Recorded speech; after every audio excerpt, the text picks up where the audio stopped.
அன்பானவர்களே, அன்பு வணக்கங்கள். நாம் உடலில் ஏற்படுகின்ற சக்தியினுடைய குறைவை எப்படி சரி செய்து கொள்வது? ஒரு சிலருக்கு உடம்பு பலவீனமா இருக்கும். டாக்டர் கிட்ட போய் காட்டணும்னா அவர் உடம்புல சக்தி இல்லைங்க, அதுக்கு பல விட்டமின்ஸ் மாத்திரை எழுதி கொடுத்துருவார். எல்லோருக்குமே சக்தி குறைபாடு ஏற்படுவது என்பது சகஜம்தான். இந்த சக்தி என்பது என்ன? உடலுக்கு ஒரு ஆற்றல் தேவை இல்லையா, ஒரு எனர்ஜி தேவை. அந்த எனர்ஜி நமக்கு எங்கிருந்து கிடைக்குது? பஞ்சபூதங்களிலிருந்து நமக்கு அந்த எனர்ஜி கிடைக்கிறது. இறைவன் உலகில் இருக்கின்ற எல்லா ஜீவராசிகளுக்கும், தாவரம் முதல் மனிதர்கள் வரை எல்லோருக்கும் அவன் ஆற்றலை, சக்தியை, எனர்ஜியை வாரி வழங்குறான். அதனால்தான் நம்ம இறைவன் என்ன சொல்றோம்? கருணைமயமானவன், வள்ளல் தன்மை கொண்டவன், பல பேர் வச்சு அழைக்கிறோம். இறைவன் கிட்ட கொடுக்கறதுல கஞ்சத்தனமே கிடையாது. அவன் கொடுக்கிறான். பஞ்சபூதங்களின் மூலமாக நம் உடலுக்கு சக்தியை தரான். அது மண்ணு, நீர், காற்று, நெருப்பு, ஆகாசம் என்று சொல்லக்கூடியது மாதிரி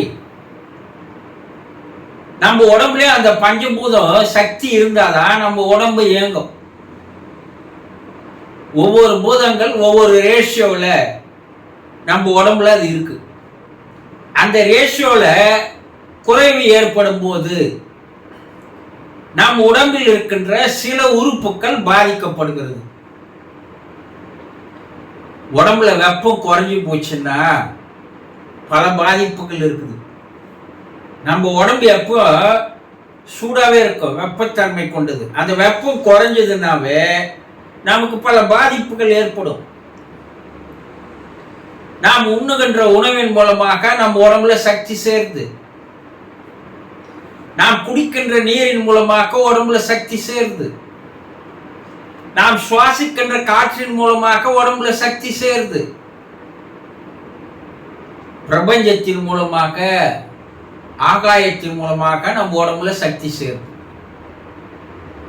சூரியனிலிருந்து வரக்கூடிய ஒரு விதமான சக்தியானது நம்ம உடலுக்கு தேவைப்படுகிறது. சூரியனே இல்லாத நம்மால் வாழ முடியாது.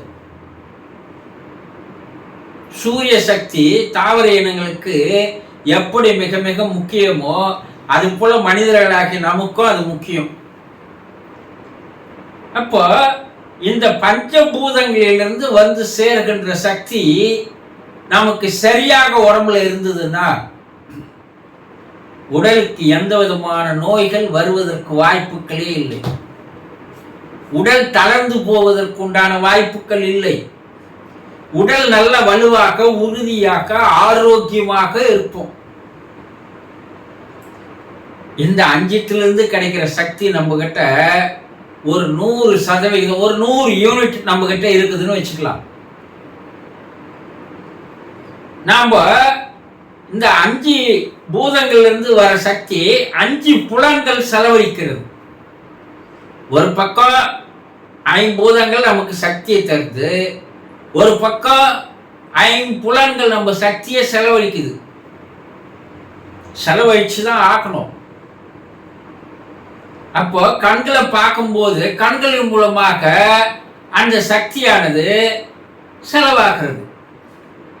அந்த சக்தி இருந்தாதான் கண்ணாலே பார்க்க முடியும். காதுகளின் மூலமாக அந்த சக்தி செலவாகிறது. பேசுவதன் மூலமாக, உண்பதின் மூலமாக அந்த சக்தி செலவாகுது.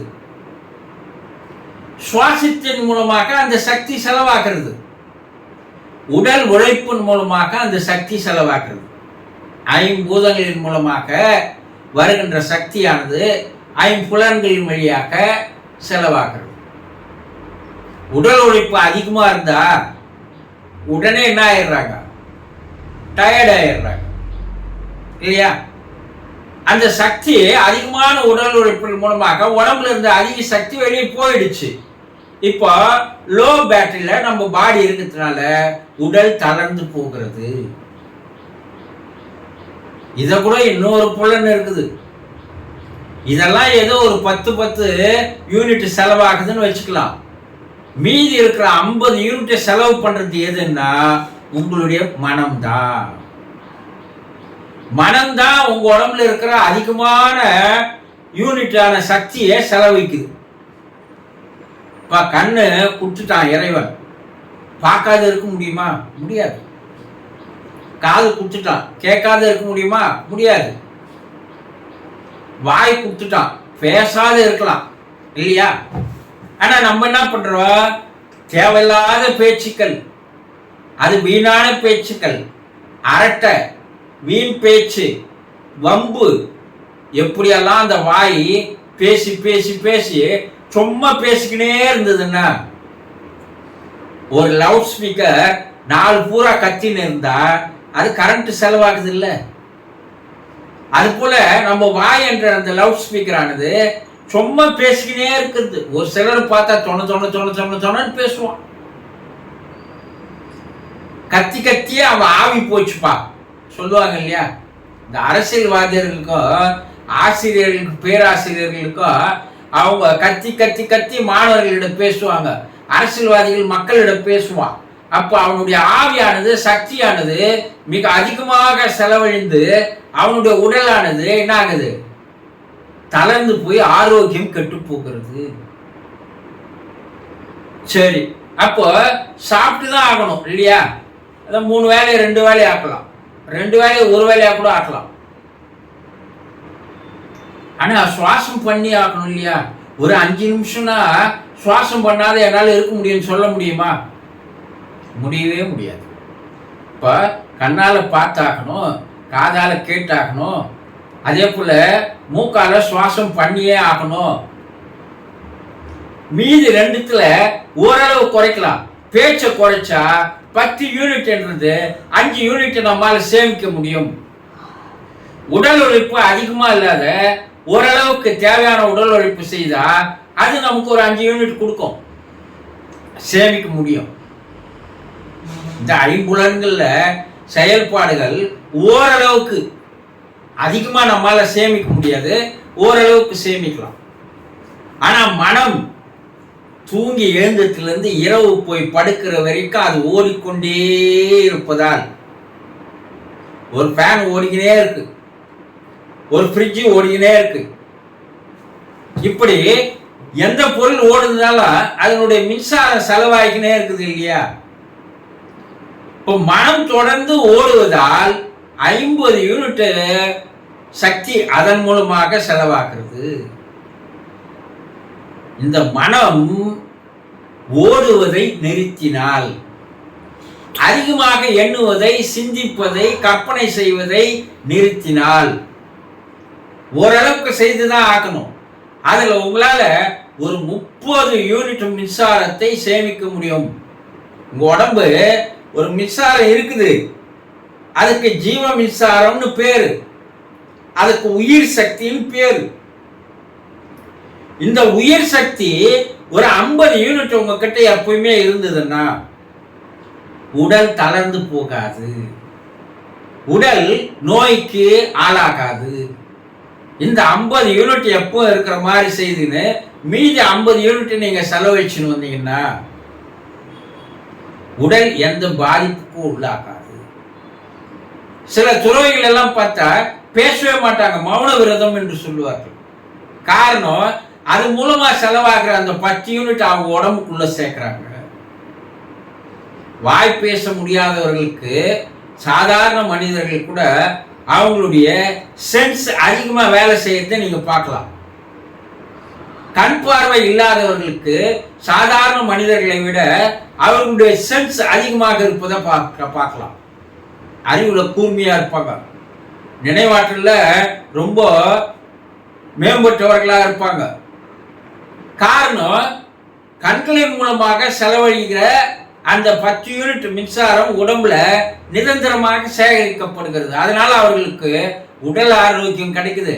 அதே போல மூளைக்கு போகின்ற சக்தி சரியாக போவதால் அவர்களுடைய சிந்தனை, அவர்களுடைய எண்ணம் எல்லாமே சீராக்கப்படுகிறது. அப்போ உடம்புல சக்தி குறைவு ஏற்படும். ஆனா அந்த சக்தி குறைவை சரி செய்து கொள்வதற்கு இந்த ஐம்புலன்களை, கண்ணால எதை பார்க்கணுமோ அதை பார்க்கணும், காதால எதை கேட்கணுமோ அதை கேட்கலாம்.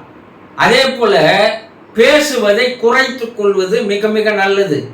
உடல் உழைப்பு அதிகமாக இல்லாத கொஞ்சம் குறைச்சிக்கினீங்கன்னா இதுங்களில் ஒரு 20 யூனிட் மின்சாரமானது, ஜீவகாந்த சக்தியானது உங்க உடம்புல இருக்கும். மீதி 50 யூனிட் மனம் செலவழிப்பதை அதுல நீங்க குறைஞ்சபட்சம் ஒரு 20 யூனிட் செலவு பண்ணிட்டு 30 யூனிட் சேர்த்தீங்கன்னா 50 யூனிட் ஜீவகாந்த சக்தியானது உங்க உடம்புல எப்பவுமே இருக்குமே. ஆனால் உடல் எந்த விதமான பாதிப்புக்கும் ஆளாகாது. சிந்தனை சீராக இருக்கும், நினைவாற்றல் அதிகமாக இருக்கும், கற்பனை திறன் அதிகமாக இருக்கும், ஆளுமை திறன் அதிகமாக இருக்கும். அனைத்து விதமான திறமைகள் உங்ககிட்ட மேம்பட்டு கொண்டே செல்லும். இதை உங்களால கடைபிடிக்க முடியும். என்னப்பா அவங்ககிட்ட போய் வீணான பேச்சை குறைங்க, கொஞ்சம் கொஞ்சமா குறைச்சிக்கினே வாங்க. தேவையில்லாதவர்களோடு சேர்ந்தீங்கன்னா பேச்சு அதிகமாக்குறது இல்லையா? ஆனா இன்னைக்கு அதிகமா செலவாக்குது. கண்ணுக்கு 10 யூனிட் தான் இறைவன் கொடுத்துருக்கிறான். ஆனா நீங்க 20 யூனிட் செலவு பண்றீங்க. என்ன, எந்த நேரம் செல்போனை பார்த்துக்கினே நோண்டிக்கினே இருக்கிறதுனால உங்களுக்கு இருப்புல இருந்து 10 யூனிட் 20 யூனிட்டை கண்ணிலே செலவழிக்கிறீங்க. அப்போ பல பேருக்கு வரக்கூடிய உடல் பிரச்சனைகள், உடல் நோய்களுக்கு காரணம், உடல் தளர்ந்து போவதற்கு காரணம், உடல் ஆரோக்கியம் இல்லாத போவதற்கு காரணம், மனம் சிதைந்து போவதற்கு காரணம் இந்த ஜீவகாந்த சக்தி எப்படி செலவழிப்பது என்று தெரியாத காரணத்தினால்தான் அதெல்லாம் என்ன பண்றீங்க, ஒரு பக்கம் செலவழிச்சிடுறீங்க, ஒரு பக்கம் நீங்க சேர்த்து வச்ச பணத்தையே போய் மருத்துவத்துறைக்கு செலவழிக்கிறீங்க. 2 பக்கமும் செலவழிக்கும் போது உங்கள் வாழ்க்கை ஆயுள் குறைந்து போகிறது, உடல் நலம் கெட்டு விடுகிறது. இதையெல்லாம் கொஞ்சம் சிந்திச்சு பார்த்தீங்கன்னா உங்கள் உடம்பை நீங்களே பாதுகாத்துக்கலாம். அதனால்தான் ஊனுடம்பே ஆலயம், இது ஒரு கோவிலுக்கு சமமானது. கொஞ்சம் இதெல்லாம் யோசனை பண்ணி பார்த்தா உடலில் ஏற்படுகின்ற சக்தி குறைவை சரி செய்து கொள்ள முடியும் என்பதை தெளிவாக தெரிந்து கொள்ளுங்கள். சந்தோஷம்.